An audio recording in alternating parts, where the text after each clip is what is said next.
پہلی محترم مہینہ، دوسری فضیلت کہ اس کے روزے سب سے افضل ہے، تیسری فضیلت اس کی ہے کہ آپ صلی اللہ علیہ وسلم نے اس کے اندر عاشورے کے دن ایک روزہ رکھا۔ اس کی وجہ کیا ہے؟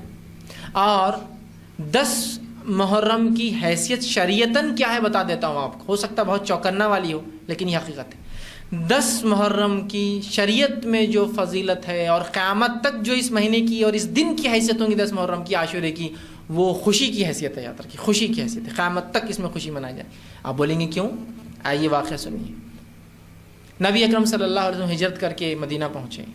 مدینہ میں آپ نے دیکھا لوگ یہودیوں سے جب پالا پڑا آپ کا معاملات ہوئے تو دیکھا یہ 10 محرم کو روزہ رکھتے ہیں عاشورے کا۔ آپ نے کہا کہ یہودی کیوں روزہ رکھتے ہیں 10 محرم کا؟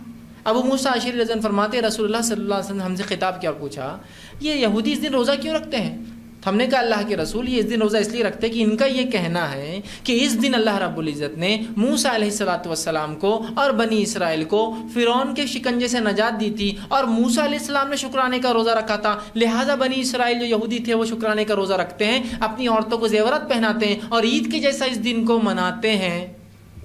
تو آپ صلی اللہ علیہ وسلم فرمایا اگر یہ بات درست ہے تو موسیٰ پر ان سے زیادہ ہمارا حق ہے۔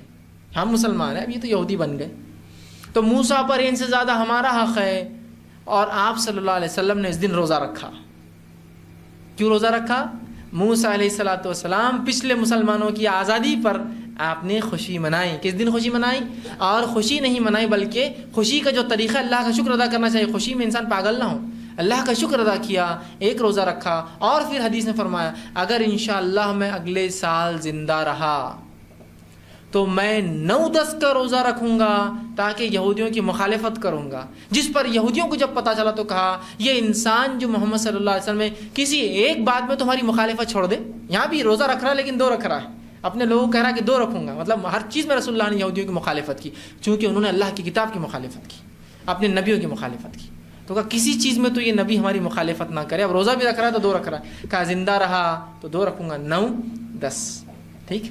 اور آپ نے پھر تیسری ایک روایت صحیح مسلم کی فرمایا اس دن کا روزہ جو انسان 9-10 کا روزہ رکھے تو اس کے تعلق سے آپ نے فرمایا اس کا ثواب یہ ہے پچھلے 1 سال کے گناہوں کا کفارہ ہے، گناہ صغیرہ کا، اس کی فضیلت بھی ہے۔ تو 9-10 کا روزہ سنت ہے، 9-10 کا روزہ بھی یاد رکھے سنت ہے، اور یہودیوں کی مخالفت میں اگر آپ 9 کا نہ بھی رکھ سکے تو 10 اور 11 کا ضرور رکھیے تاکہ مخالفت ہو۔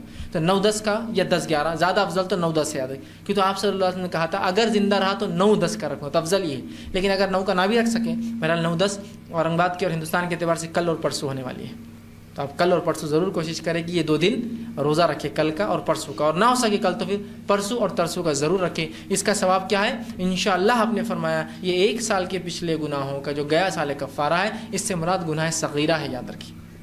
سمجھ رہے بات کو؟ بس یہی تھی اس دن کی فضیلت، اور شرعی اعتبار سے قیامت تک کے لیے عاشورہ 10 محرم خوشی کا دن ہے، کہ تو نبی اکرم صلی اللہ علیہ وسلم نے جو منایا وہی چیز ہوں گی، یاد رکھیے۔ آپ کوئی برے سے برا واقعہ اس اچھائی کو، اس خوشی کو، اس شکر کے روزے کو تبدیل نہیں کر سکتا، یاد رکھیے۔ پھر چاہے 10 کو حسین رضی اللہ عنہ کی شہادت ہوئی ہو یا اس کے علاوہ اور بھی دیگر صحابہ کی ہوئی ہو، اب کی تو اور بھی صحابہ جو 10 کو مارے گئے، صرف یہ اکیلے نہیں ہیں، اب کوئی تبدیلی نہیں آئیں گی۔ تو شریعت کی روح سے 10 محرم خوشی کا دن ہے، موسیٰ علیہ السلام اور بنی اسرائیل کی آزادی کا، ہم سے پہلے مسلمانوں کی آزادی کا دن ہے، تو شکرانے میں ہم بھی روزہ رکھتے ہیں، اور ہم اس لیے رکھتے ہیں کہ رسول اللہ صلی اللہ علیہ وسلم نے رکھا، لہٰذا ان کی سنت کو ہم عمل کرتے ہیں، لہٰذا ہم بھی ثواب کے مستحق ہوتے ہیں۔ تو یہ دن شریعت کے روح سے قیامت تک کے لیے خوشی کا دن ہے، شکرانے کا دن ہے، اور پچھلے مسلمانوں کی آزادی کا دن ہے۔